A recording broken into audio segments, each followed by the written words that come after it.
Halo, eee, jumpa kembali dengan saya, Nanang Suprayogi. Saya ingin menyampaikan tentang learning modalities. Ada V, ada A, ada R, dan ada K. Apa itu? Mari kita simak lanjutannya. Eee, Pertama, materi ini diharapkan agar siswa mampu memahami apa itu learning modalities, ya VARK, kemudian juga mampu memberikan contoh kegiatan pembelajaran dengan mengaitkan learning modalities VARK. Ini dia. V itu adalah singkatan dari visual.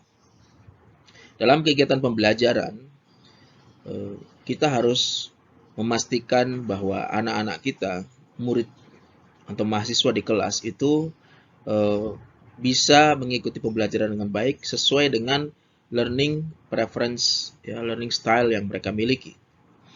Kalau mereka itu lebih bergaya visual, maka biasanya di dalam kelas mereka akan terlihat memberikan catatan-catatan, ya, underline, kemudian memberikan different colors, ya, menggunakan warna-warna, ya, kemudian menggunakan simbol-simbol, ya, menggambar, ya, chart atau uh, mengatur arrangement on page pada halaman di bukunya.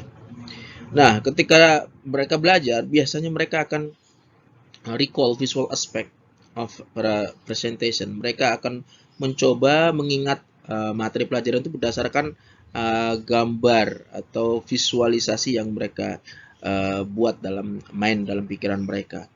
Reconstruct image in different ways. Mereka juga mencoba untuk membuat image dalam beberapa bentuk yang berbeda-beda, redraw atau menggambar ulang, ya, berdasarkan dari apa ingatan yang ada di memori, atau juga membuat simbol-simbol dari tulisan yang dibaca gitu. Pada ujian biasanya mereka juga akan sangat menyukai atau lebih prefer menggunakan untuk merecall dari gambar-gambar, dari diagrams, dari grafik, ya, karena lebih kepada visual.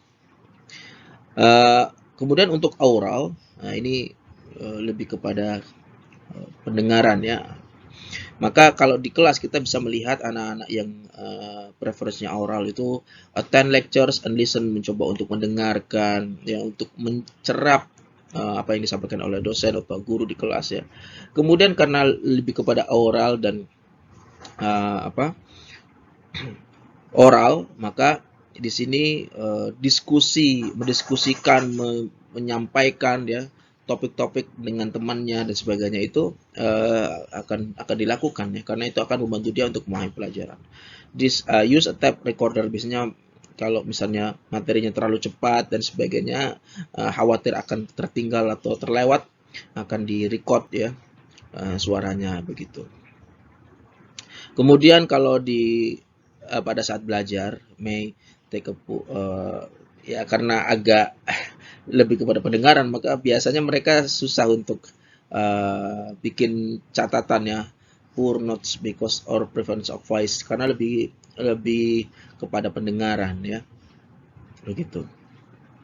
Jadi kalau di belajar, kalau mereka ingin memahami materi, meyakinkan materinya itu mereka pahami dengan baik, biasanya mereka akan explain ideas-nya kepada teman-temannya, begitu. Atau membaca dengan loud, ya, membaca dengan keras, gitu. Kalau di ujian juga seperti itu, ya, mencoba untuk practice writing an answer to all exam. Jadi dari ujian-ujian sebelumnya, soal-soal itu mereka dicoba untuk latihan begitu, ya. Atau kemudian diskusi tanya jawab dengan teman, speak the answers atau tutorials, ya. Nah, itu untuk anak-anak yang orals. Kita lanjut kepada yang reading dan writing.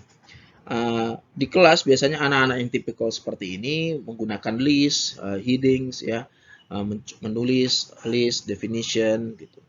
Ketika belajar mereka membuat suatu catatan-catatan, ya, write out the words, ya, reread notes, dan membaca ulang lagi tulisan-tulisan catatan dia, tapi silently, ya, karena lebih kepada reading and writing gitu.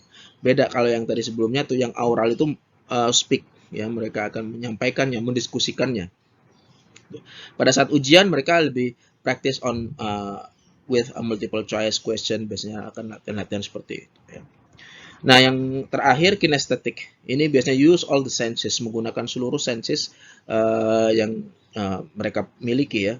Misalnya di kelas mereka akan take notes ya, tapi kurang ya, poorly take note because kadang-kadang kurang relevan gitu. Jadi lebih kepada trial and error ya.